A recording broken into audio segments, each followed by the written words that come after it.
buenas, que cada to another episode of Dimitra's Dishes.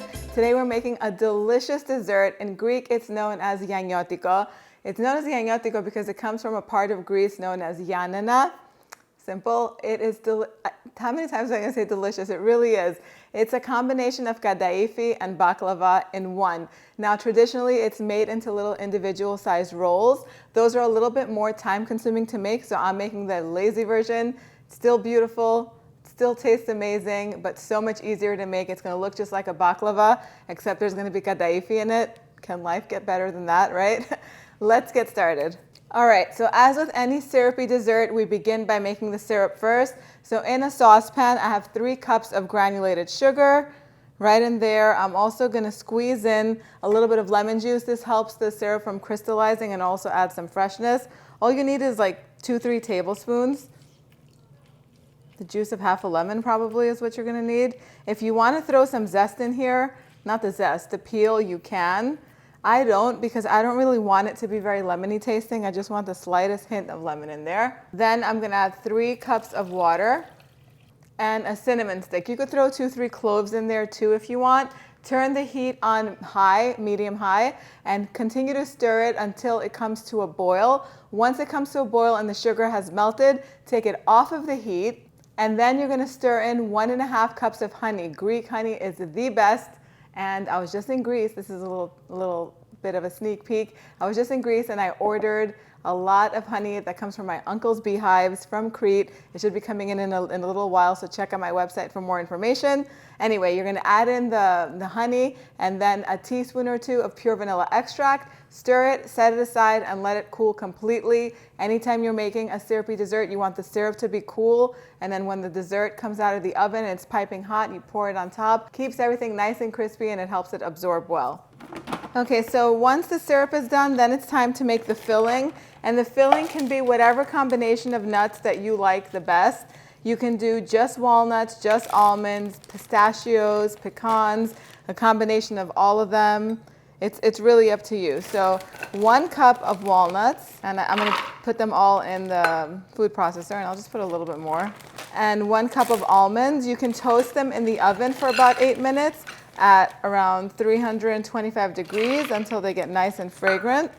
And I'm going to add 2 heaping teaspoons of ground cinnamon and a ½ teaspoon of ground cloves. If you put too much cloves in this, it's going to get a bitter taste, and you don't want that. And you're going to pulse these until they're finely ground.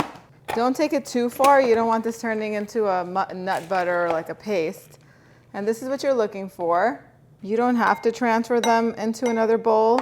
I actually recommend that you don't, so you don't have one more thing to wash. I'm doing it just so that way I have less things in the way. Okay, so next you need a pound of kataifi pastry. So kataifi pastry is sold in the freezer section of the supermarket. Middle Eastern and Mediterranean grocery stores have them. You want to make sure you thaw it out overnight, and then you leave it at room temperature on your countertop in the plastic packaging for at least an hour before you work with it. That way it's perfectly thawed out and very easy to work with. So you're gonna take it out of the packaging, and then over a cutting board or your countertop or whatever. I have a big piece of parchment paper just so I can move it out of the way easily. Just separate the strands. This is going to lighten them up, and it's going to make it very easy to spread into the tray. It's going to be part of the filling. And you want to do this right before you're about to use it, because this does tend to dry out. Just like that. I'm going to move it out of the way. Now I have a half-sheet baking tray.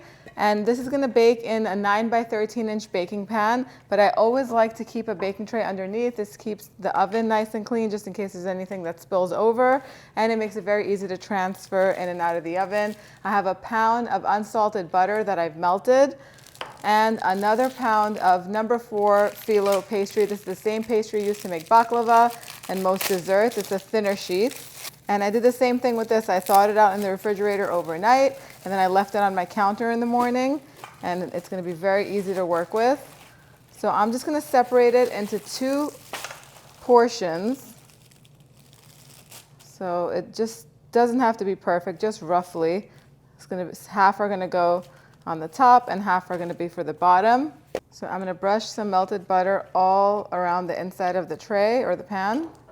And then I'm going to take 1 or 2 sheets at a time, and I'm just going to line the inside of the pan,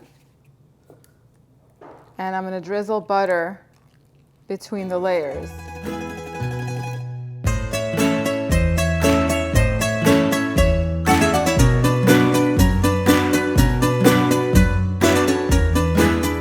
Just like that.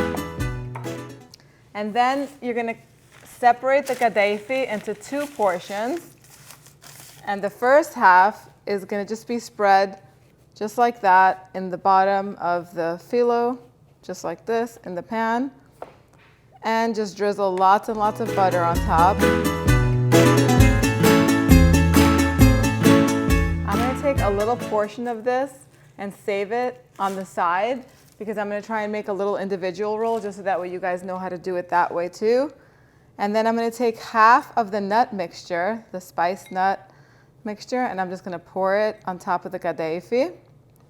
And I hope I remember to save some of the nuts too for that little individual one. And then I'm going to take the remaining kataifi. Wait, did I say half? Just kidding. All of it. I'm just going to save this little bit for that other one that I'm going to make a little individual one. And just spread it. Then you're going to take the remaining kataifi and put it on top. I mean, the little individual ones are easy to make too. They're just more, they take a little bit more time and effort to make. But what I love about those, if you're going to make those, is you don't have to bake them all together at once. So you can make a bunch. It makes about 35 or 40, which is a big, huge batch.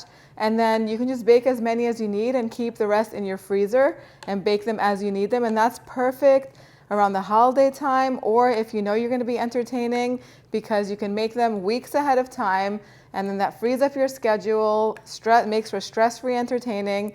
That way you can enjoy the party too. I love things that can be made ahead of time.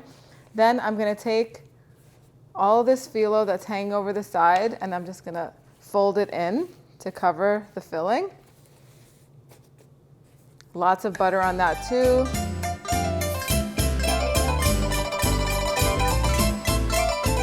Then you're going to go ahead and put the remaining sheets of phyllo on top. I'm going to reserve 2 for the demonstration of the single little individual rolls.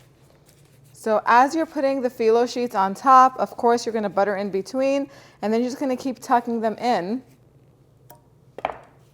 Any little shredded up pieces of phyllo can just go into the sides like that. No one will even know that they're shredded.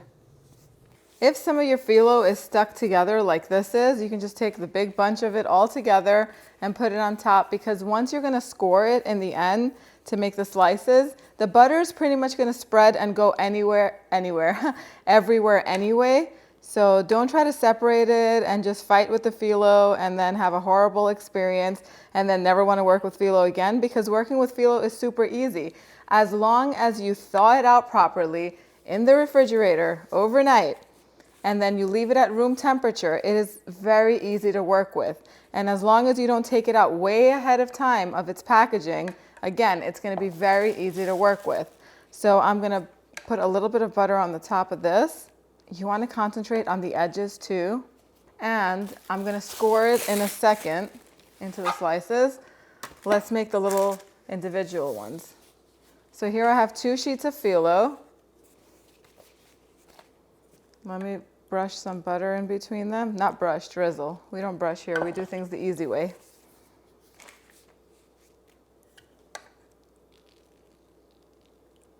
Okay. And then we're going to fold it over in half like that. Just like you make the same way for for the galactoburica rolls. I've made so many rolls on this channel. Then I'm going to take the little bunch of kataifi that I saved and put it right here on the bottom. Drizzle with lots of butter. Get this filling on top. And fold the edges over to hold the filling in when we're going to roll up. And then bunch it up all together tightly and carefully roll up. If it starts cracking on you, it's okay. It's going to be fine. And that's it. That's how you make the individual version. You can make them smaller, bigger, whatever you wish. Let me set that aside. And now we're just gonna cut it into portions. So that's easy. I'm gonna first go down the center. You can take out a ruler if you wanna be very precise. You don't go all the way down, you're just cutting as deep down as you can. You don't have to really go all the way down to the bottom. Cut it into 4 slices first, 4 portions. And then we're gonna do three portions on this side. So you end up with 12 pieces, but you're gonna have more than that. You're gonna have 24. You'll see what I'm talking about. Here are the squares. Now this piece is a little too big for me, so I'm gonna cut each one in half into little triangles. Just like that. Before you use up all the remaining butter, you're gonna take a little tray and put, I'm gonna take a little tray and put the single little piece of Gianniotiko that I made on it. And let me put some of this butter on here before I use up all the butter and I forget, then I'm gonna end up having to melt a little more butter. I don't wanna do that. So all of this remaining butter, I'm just gonna pour all over the top, concentrating on the sides of the baklava. Perfect. My oven is preheated to 350 degrees Fahrenheit. That's about 180 degrees Celsius. I'm gonna put this on the middle rack. If you have a fan in your oven, turn the fan off. You do not need convection for this. It's gonna bake for about 1 hour, 1 hour and 20 minutes. It all depends on your oven. Every oven is different, so please keep an eye on it.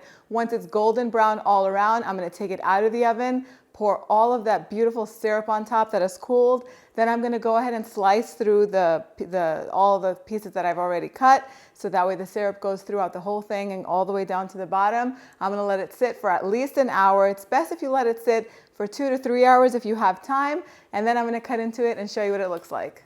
All right, so the baklava came out in 1 hour and 15 minutes or so, but like I said, every oven varies, so keep an eye on it. You don't want it to burn after going through all of this work and putting all this love into it.